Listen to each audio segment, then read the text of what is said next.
Hello. I'm here today to talk to you about the dangers of Bonfire Night.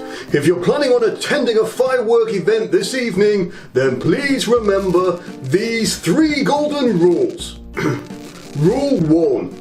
Please remember, it's November, it's freezing, so dress appropriately. It's not about dressing to impress, it's about dressing to stay warm. Rule 2. Watch out for people carrying hot beverages or toffee apples.